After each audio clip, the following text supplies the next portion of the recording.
بسم اللہ الرحمن الرحیم۔ باب من احق بالامامہ، امامت کا زیادہ حقدار کون ہے؟ امام ترمذی رحمہ اللہ یہ باب باندھ رہے ہیں اور اس کے اندر روایت لائی ہے ابو مسعود الانصاری کی کہ حضور اکرم صلی اللہ تعالیٰ علیہ وسلم نے فرمایا امامت کا زیادہ حقدار قاری ہے، اور اگر قرات میں برابر ہوں تو اب سنت کا زیادہ علم رکھنے والا امامت کا زیادہ حقدار ہے، اور اگر سنت کے علم میں سب برابر ہوں تو جو ہجرت کے اعتبار سے مقدم ہے وہ امامت کا زیادہ حقدار ہے، اور اگر ہجرت میں سب برابر ہوں تو ان میں جو عمر کے اعتبار سے بڑا ہے وہ امامت کا زیادہ حقدار ہے۔ اب یہ ترتیب حدیث مبارکہ کے اندر بیان ہوئی ہے، اور عام طور پر فقہ کی کتابوں کے اندر جو ترتیب بیان کی جاتی ہے وہ یہ ہے کہ امامت کا زیادہ حقدار عالم ہے، پہلا نمبر عالم کا گنا جاتا ہے، اور جب علم میں سارے برابر ہوں تو پھر قرات کا درجہ ہے، پھر قرات دیکھی جاتی ہے۔ حدیث مبارکہ میں قاری کو مقدم رکھا گیا، اور فقہائے کرام نے جو اپنی کتابوں کے اندر ترتیب بیان فرمائی ہے وہ یہ ہے کہ سب سے مقدم عالم ہے، علم رکھنے والا، سب سے زیادہ علم رکھنے والا مقدم ہے، یا کم از کم نماز کے حوالہ سے سب سے زیادہ جو علم رکھتا ہے وہ مقدم ہوگا، اور اگر اس میں سب برابر ہیں تو دوسرا درجہ آئے گا قاری کا، پھر قرات دیکھی جائے گی۔ اب اگر کوئی کہے کہ حدیث مبارکہ میں حضور اکرم صلی اللہ تعالیٰ علیہ وسلم نے تو قاری کو مقدم رکھا تھا، لیکن فقہائے کرام نے حدیث مبارکہ کی مخالفت کی ہے اور حدیث مبارکہ کی ترتیب کو بدل ڈالا ہے، تو یہ ان کی کم فہمی ہے۔ علماء کرام نے حدیث کو بدلا نہیں ہے، حدیث مبارکہ کی مخالفت نہیں کی۔ حضور اکرم صلی اللہ تعالیٰ علیہ وسلم نے فرمایا سب سے مقدم قاری ہے، اور حضور اکرم صلی اللہ تعالیٰ علیہ وسلم کے زمانہ میں قرآن پاک فقط تلاوت کے طور پر نہیں سیکھا جاتا تھا، اس کے فقط الفاظ کا رٹا نہیں لگایا جاتا تھا، بلکہ صحابہ کرام جب کوئی سورت اترتی، کوئی آیت اترتی تو صحابہ کرام اس آیت کو اور اس سورت کو اس طرح سیکھتے تھے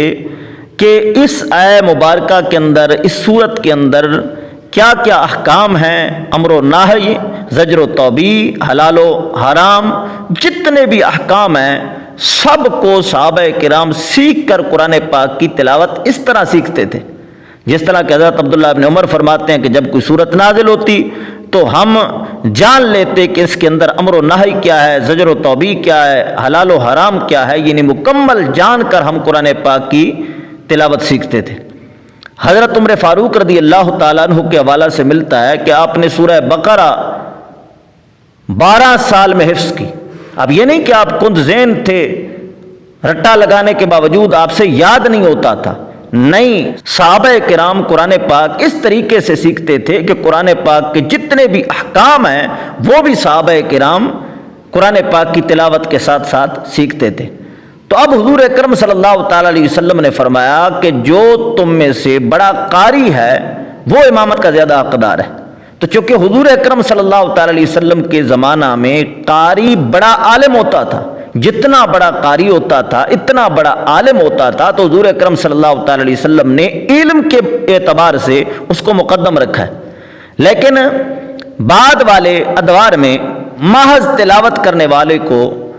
حسن کے ساتھ قرآن پاک کو پڑھنے والے کو قاری کہا جانے لگا، لیکن ایسے قراء عام طور پر شریعت مطہرہ کے علم سے ناواقف ہوتے ہیں۔ تو اب علماء کرام نے یہ نہیں ہے کہ حدیث مبارکہ کی مخالفت کی ہے یا حدیث مبارکہ کی ترتیب کو بدلا ہے، نہ حضور اکرم صلی اللہ تعالیٰ علیہ وسلم نے جو قاری کو مقدم رکھا تھا وہ علم کے اعتبار سے رکھا تھا، اور اب چونکہ عام طور پر قرآن پاک کی جو تلاوت کرنے والے ہوتے ہیں ان کے پاس علم نہیں ہوتا، تو فقہائے کرام نے اسی حدیث مبارکہ اور حضور اکرم صلی اللہ تعالیٰ علیہ وسلم کے فرمان مبارک کی تفصیل فرمائی ہے، کہ علم کے اعتبار سے حضور اکرم صلی اللہ تعالی علیہ وسلم نے قاری کو مقدم رکھا تھا، لیکن اب چونکہ قاری فقط تلاوت کرنے والے کو کہتے ہیں تو لہٰذا اس کا درجہ دوسرا ہے، اور حضور اکرم صلی اللہ تعالی علیہ وسلم نے جس کو مقدم رکھا تھا وہ علم کی بنا پر رکھا تھا، تو لہٰذا پہلا رتبہ، پہلا مقام عالم کا ہے۔ تو محدثین کرام نے حدیث مبارکہ کے اندر جو لفظ آئے ہیں اقرأہم لکتاب اللہ، کہ امامت کا زیادہ حقدار ان میں سے بڑا قاری ہے، اس کی مراد کے حوالہ سے کلام فرمایا ہے۔ بعض نے کہا کہ اس سے مراد ظاہری معنی ہے، یعنی قرآن پاک کی تلاوت کرنے والا، اچھے طریقے کے ساتھ قرآن پاک کی تلاوت کرنے والا، اچھے طریقے کے ساتھ قرآن پاک کو پڑھنے والا، وہ قاری مراد ہے۔ اور بعض نے کہا کہ اس سے مراد افقہ ہے، یعنی زیادہ فقیہ، کیونکہ حضور اکرم صلی اللہ تعالی علیہ وسلم کے زمانہ مبارکہ میں قرآن پاک کی تلاوت فقط تلاوت کے طور پر نہیں کی جاتی تھی اور تلاوت کے طور پر نہیں سیکھی جاتی تھی، بلکہ اس کے مطالب و مفہوم کو بھی سیکھا جاتا تھا۔ اب امام اعظم ابو حنیفہ، امام مالک، امام شافعی وہ فرماتے ہیں کہ یہاں پر اقرا سے مراد افقہ ہے، اور امام احمد بن حنبل فرماتے ہیں کہ یہاں پر اقرا کو ظاہری معنی پر رکھیں گے، یعنی قرآن پاک کی تلاوت کو زیادہ جاننے والا۔ تو اس اعتبار سے اختلاف ہوا ہے۔ امام شافعی، امام مالک اور امام اعظم ابو حنیفہ فرماتے ہیں کہ عالم کا درجہ پہلے ہے، اور امام احمد بن حنبل حدیث مبارکہ کے ظاہری لفظ کا اعتبار کرتے ہوئے فرماتے ہیں کہ قاری کا درجہ پہلے ہے۔ تو یہ فقہائے کرام جو عالم کا درجہ پہلے رکھ رہے ہیں، یہ حدیث کو بدل نہیں رہے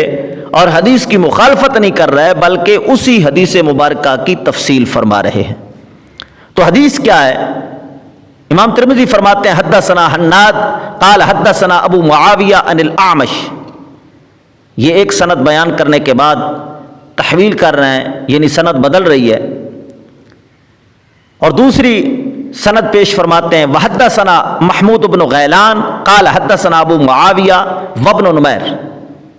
محمود بن غیلان نے امام ترمذی کو بیان کیا، اور محمود بن غیلان کے دو استاد ہیں، ابو معاویہ اور ابن نمیر۔ یہ ابو معاویہ اور ابن نمیر دونوں اعمش سے روایت کرتے ہیں، لیکن الفاظ کے اندر تھوڑی تبدیلی ہے۔ پہلے ابو معاویہ والے الفاظ جو انہوں نے اعمش سے روایت کی ہیں وہ الفاظ لا رہے ہیں۔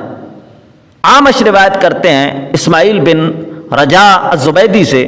وہ اوس بن ضمعج سے روایت کرتے ہیں، اور اوس بن ضمعج کہتے ہیں کہ میں نے ابو مسعود الانصاری سے سنا، وہ فرماتے تھے قال رسول اللہ صلی اللہ تعالی علیہ وسلم یؤم القوم اقرأہم لکتاب اللہ، کہ قوم کی امامت وہ کرائے جو ان میں سے بڑا قاری ہے، قرآن پاک کو زیادہ جاننے والا ہے۔ فَإِنْ كَانُوا فِي الْقِرَاءَةِ سَوَاءً، اور اگر قرات میں برابر ہوں تو فَأَعْلَمُهُمْ بِالسُّنَّةِ، پھر جو سنت کو زیادہ جاننے والا ہے، کیونکہ قرآن پاک کی تشریح و توضیح اور قرآن پاک کی تفصیل احادیث مبارکہ کے اندر بیان کی گئی ہے۔ تو اب اگر قرآن پاک کے اعتبار سے سارے برابر ہیں تو سنت کو جاننے والے کو ترجیح دی جائے گی، اور اس کو مقدم کیا جائے گا کہ یہ قرآن پاک کا گویا زیادہ علم رکھتا ہے، کہ قرآن پاک کے اندر جتنے احکام تھے وہ جانتا ہے، اور احادیث مبارکہ کے اندر قرآن پاک کی جو تفصیل بیان ہوئی ہے، تشریح و توضیح بیان ہوئی ہے، وہ اس کو بھی جانتا ہے، تو لہذا یہ زیادہ علم والا ہے، تو اس کو مقدم کریں گے۔ فَإِنْ كَانُوا فِي السُّنَّةِ سَوَاءً، اور اگر سنت میں سارے برابر ہوں تو فَأَقْدَمُهُمْ ہجرہ، اب اس کو آگے کریں گے جو ہجرت میں پہلے ہے، جس نے ہجرت کے اندر سبقت کی ہے،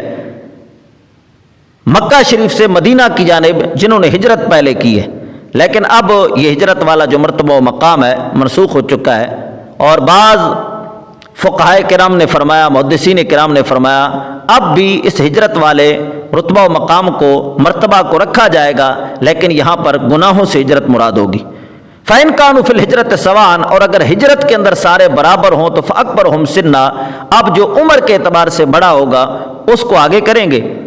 اور آگے حضور اکرم صلی اللہ تعالی علیہ وسلم نے فرمایا وَلَا يُؤَمُّ الرَّجُلُ فِي سُلْطَانِهِ، کوئی شخص کسی کی سلطنت میں امامت نہ کرے، کسی کی حکومت میں گیا ہے، وہاں پر اس کی سلطنت ہے، حکومت ہے، تو یہ جا کر اس کی سلطنت کے اندر، اس کی حکومت کے اندر امامت نہ کرے، وہ امام جیسا بھی ہے رتبہ و مقام کے اعتبار سے، اس مہمان کے اعتبار سے وہ چھوٹا بھی ہے، اور تقویٰ کے اعتبار سے اس سے کم مرتبہ و مقام بھی رکھتا ہے، پھر بھی جا کر وہاں پر اس کے پیچھے نماز پڑھے، امامت نہ کرے۔ حضرت عبداللہ بن عمر حجاج بن یوسف کے پیچھے جا کر نماز پڑھتے تھے، وہاں پر جا کر اپنی نماز نہیں قائم فرمایا کرتے تھے۔ ولا یوم الرجل فی سلطانہ، حضور اکرم صلی اللہ علیہ وسلم نے فرمایا کوئی شخص کسی کی سلطنت میں جا کر امامت نہ کرے۔ ولا یجلس علی تقرمتہ فی بیتہ، اور کوئی شخص کسی کے گھر میں جا کر اس کی عزت والے مقام پر بھی نہ بیٹھے، الا باذنہ، مگر حضور اکرم صلی اللہ تعالی علیہ وسلم نے فرمایا اگر کوئی سلطان اجازت دے دیتا ہے امامت کرانے کی اپنی سلطنت کے اندر، یا کوئی شخص اپنے گھر میں اپنے مصلے پر اپنی عزت والی جگہ پر بیٹھنے کی اجازت دے دیتا ہے تو اب بیٹھنے میں حرج نہیں ہے۔ یہ الفاظ تھے محمود بن غیلان کے جو انہوں نے روایت کیے ہیں ابو معاویہ سے۔ تو چونکہ محمود بن غیلان کے دو استاد تھے، ابو معاویہ اور ابن نمیر، اب ابن نمیر کے جو الفاظ ہیں محمود بن غیلان ان کو بیان کر رہے ہیں۔ قال محمود قال ابن نمیر فی حدیثہ اقدمہم سنا، محمود بن غیلان کہتے ہیں کہ ابن نمیر کی جو حدیث انہوں نے مجھے بیان کی ہے اس کے اندر الفاظ ہیں اقدمہم سنا، پچھلی روایت کے اندر ابو معاویہ کے جو الفاظ تھے اکبرہم سنا، اور اس میں ہے اقدمہم سنا، دونوں کا معنی مفہوم ایک ہی ہے، جو عمر کے اعتبار سے بڑا ہے اس کو مقدم کریں گے۔ امام ترمذی فرماتے ہیں اس باب میں، یعنی یہ جو ترتیب بیان کی گئی ہے کہ امامت کا زیادہ حقدار کون ہے، پھر اس کے بعد زیادہ حقدار کون ہے، اس کے بعد زیادہ حقدار کون ہے، یہ جو ترتیب بیان کی گئی ہے یہ ابو سعید سے بھی مروی ہے، اور حضرت انس بن مالک سے بھی مروی ہے، اور مالک بن حویرث سے بھی مروی ہے، اور عمر بن سلمہ سے بھی مروی ہے۔ اور ابو مسعود کی یہ جو روایت پیچھے پیش کی گئی ہے فرماتے ہیں یہ حدیث حسن صحیح، یہ حدیث حسن صحیح ہے۔ والعمل علیہ عند اہل العلم، اور اہل علم کا اسی پر عمل ہے۔ قالوا، اہل علم فرماتے ہیں حق الناس بالامامت اقرأہم، امامت کا زیادہ حقدار ان میں بڑا قاری ہے جو کتاب اللہ کو زیادہ جانتا ہے، وعالمہم بالسنہ، اور سنت کو زیادہ جاننے والا۔ وقالوا، اور یہ علماء فرماتے ہیں صاحب المنزل احق بالامامہ، صاحب منزل صاحب دار امامت کا زیادہ حقدار ہے۔ وقال بعضهم، اور بعض نے کہا ہے کہ اذا اذن صاحب المنزل لغیرہ، جس وقت صاحب منزل غیر کو اجازت دے دے کہ تو نماز پڑھا تو فلا باس ان یصلی بہ، اب مہمان کو بھی نماز پڑھانے میں کوئی حرج نہیں ہے۔ لیکن دوسرے علماء فرماتے ہیں کہ اگر اجازت مل بھی جائے تو پھر بھی مہمان کو نماز نہیں پڑھانی چاہیے، یہ ناپسندیدہ عمل ہے، سنت یہ ہے کہ میزبان خود نماز پڑھے۔ وکرہ بعضہم، بعض نے اس کو ناپسند جانا ہے کہ اجازت کے ساتھ بھی مہمان نماز پڑھائے، یہ اچھی بات نہیں ہے۔ وقالو، اور یہ بعض علماء جو ناپسند جانتے ہیں اجازت کے ساتھ بھی نماز پڑھانے کو، تو فرماتے ہیں السنت ان یصلی صاحب البیت، کہ سنت یہ ہے کہ صاحب بیت ہی نماز پڑھائے، تو لہٰذا صاحب بیت کو ہی نماز پڑھانی چاہیے، اجازت کے بعد بھی مہمان نماز نہ پڑھائے۔ اور امام احمد بن حنبل کا مذہب بیان کرتے ہیں، قال احمد بن حنبل، امام احمد بن حنبل فرماتے ہیں وقول النبی صلی اللہ تعالی وسلم لا یؤم الرجل فی سلطانہ ولا یجلس علی تقیمتہ فی بیتہ الا باذنہ، کہ حضور اکرم صلی اللہ تعالی علیہ وسلم نے فرمایا کوئی شخص کسی کی سلطنت میں جا کر امامت نہ کرائے اور کسی کے گھر میں اس کی عزت والی جگہ پہ نہ بیٹھے مگر اس کی اجازت کے ساتھ، الا باذنہ کے لفظ موجود ہیں۔ تو امام احمد بن حنبل فرماتے ہیں فائدہ آدینا، پس جس وقت صاحب دار نے یا صاحب حکومت نے اجازت دے دی تو فرماتے ہیں فارجو ان الاذن فی الکل،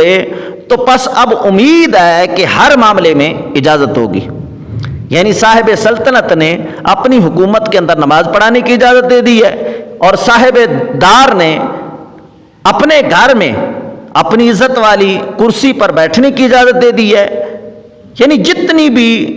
باتیں تھیں صاحب حق نے اس اپنے حق کے سلسلہ میں اجازت دے دی ہے، تو امام احمد بن حنبل فرماتے ہیں کہ اب ہر معاملے میں اجازت ہوگی۔ ولم یرا بہ بأسا اذا اذن لہ ان یصلی بہ۔ امام احمد بن حنبل فرماتے ہیں کہ جس وقت اجازت مل جائے تو اب نماز پڑھانے میں حرج نہیں ہے۔ تو خیر اس حدیث مبارکہ میں امامت کا زیادہ حقدار کون ہے؟ حضور اکرم صلی اللہ تعالی علیہ وسلم نے مراتب بیان فرمائے ہیں۔ فرمایا جو سب سے بڑا قاری ہے، یعنی قرآن پاک کا علم زیادہ رکھنے والا، مراد یہ ہے کہ جو سب سے بڑا عالم ہے وہ زیادہ حقدار ہے، قرآن پاک کا زیادہ علم رکھنے والا وہ امامت کا زیادہ حقدار ہے۔ اگر قرآن پاک کے علم کے اعتبار سے سب برابر ہیں تو اب سنت کا علم، حدیث کا علم دیکھا جائے گا کہ حدیث کا علم زیادہ رکھنے والا کون ہے، پھر اس کو ترجیح ہوگی۔ اور اگر حدیث کے علم کے اعتبار سے سارے برابر ہیں تو اب تقویٰ کے اعتبار سے دیکھا جائے گا کہ ان میں سے متقی کون ہے۔ اور اگر تقویٰ کے اعتبار سے سارے برابر ہیں تو پھر عمر کے اعتبار سے دیکھا جائے گا کہ جو عمر کے اعتبار سے بڑا ہے وہ امامت کرائے گا۔ یعنی یہ مراتب حدیث مبارکہ کے اندر بیان کیے گئے۔ اور حدیث مبارکہ کے آخری حصے میں یہ بیان کیا گیا کہ صاحب سلطنت جو ہے وہ امامت کرے، اس کی اجازت کے بغیر کوئی مہمان جا کر نماز نہ پڑھے۔ ہاں اگر وہ اجازت دے دیتا ہے تو اب نماز پڑھانے میں کوئی حرج نہیں ہے۔ اور اسی طرح اگر کوئی مہمان بن کر جاتا ہے تو کسی کے گھر میں جا کر اس کی اجازت کے بغیر یہ امامت نہ کرے، بلکہ یہ اس کا حق ہے، صاحب دار کا حق ہے۔ ہاں اگر وہ اجازت دے دیتا ہے تو اب مہمان کو جا کر نماز پڑھانے میں حرج نہیں ہے۔